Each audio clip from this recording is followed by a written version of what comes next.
Hello folks, part 2 of our Hyundai Santa Fe timing belt kit replacement. And here I'm just checking that all the timing marks are aligned before I start to remove the belts. The notch in the crankshaft timing plate should line up with the little pointer here.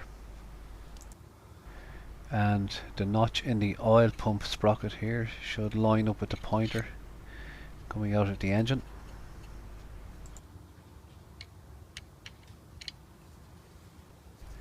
At the back of the engine you can see the balancer shaft timing is out,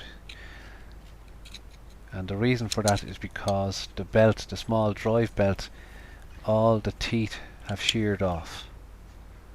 Not a single tooth left. We have a gummy belt here, and this isn't unusual on these type of cars. These small belts spin an awful lot and they wear out very quickly. You can see little bits of teeth all over the place here. The timing belt tooth fairy will be very happy tonight. All of this will have to be cleaned away before I fit the new belts.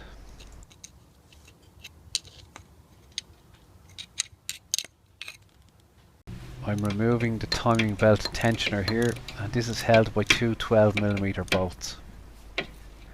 I'm also loosening the 14mm bolt on the timing belt pulley, because all of these pulleys will be replaced as part of the kit.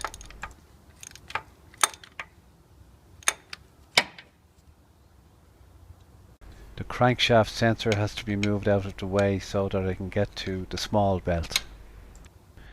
Timing belt tensioner being removed. Before I refit the tensioner later, I have to push the rod down into the body and keep it there. I need to do this in a vise because the rod is under a lot of pressure. Now here you can see I have it ready. The rod is pushed in and a small Allen key is holding it there. When I put the tensioner back into the engine later on, I'll pull the pin out, the Allen key out, and the rod will pop back out into place. I'm removing the old timing belt.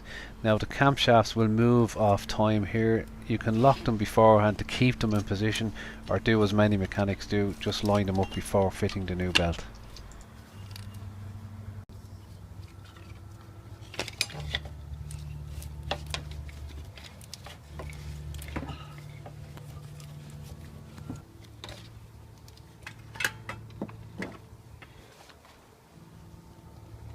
Here's a closer look at the small belt before we remove it.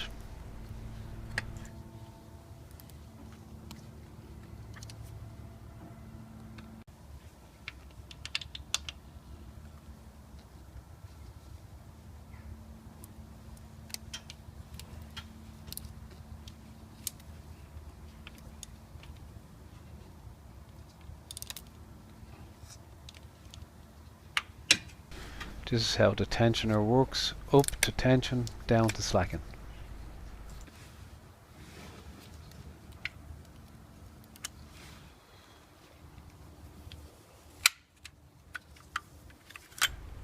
As you can see, this belt is in really terrible condition. I've seen these break and wreck the main timing belt as well, so we cut this just in time. The crankshaft sensor is held on by two 10mm bolts.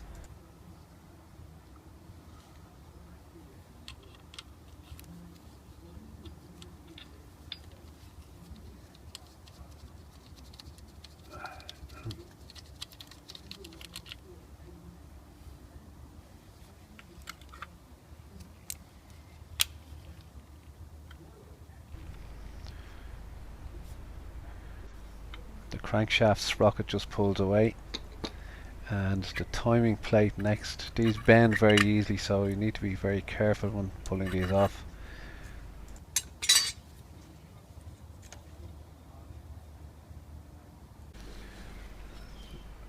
I'm just moving the balancer shaft back on time, lining the white dot up with the mark on the engine casing. Here you can see the oil pump has moved off time as well. I can take care of this later on, but I just want to keep it roughly where I need it for the moment. The crankshaft hasn't moved and is still lined up correctly. The The camshafts have moved away and we line them up later on before fitting the new belts. Now here's another look at the small belt, difference between new and old. New and old tensioner for the small belt, and I'll fit this tensioner now, get it out of my way. I won't tighten it yet, I'll just leave it hang there for the time being. Next I'll replace the tensioner pulley.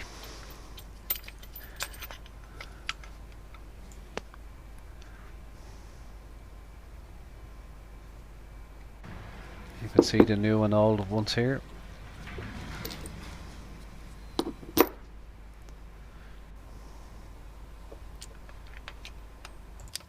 In case I forgot to mention it already, it's a 12mm bolt.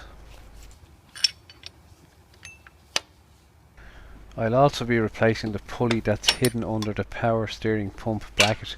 Now there are two number 14 bolts on the side of the pump bracket and two at the front here, which I forgot to video while I was removing. So with those 4 bolts out of the way, we just push the whole bracket and pump forward to get to that pulley. The pulley bolt is 14mm.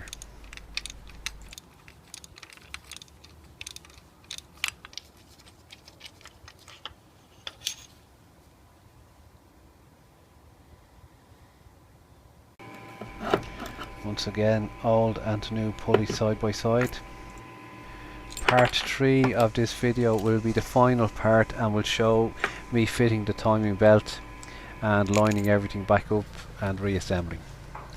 That's all for now. Thanks very much for watching.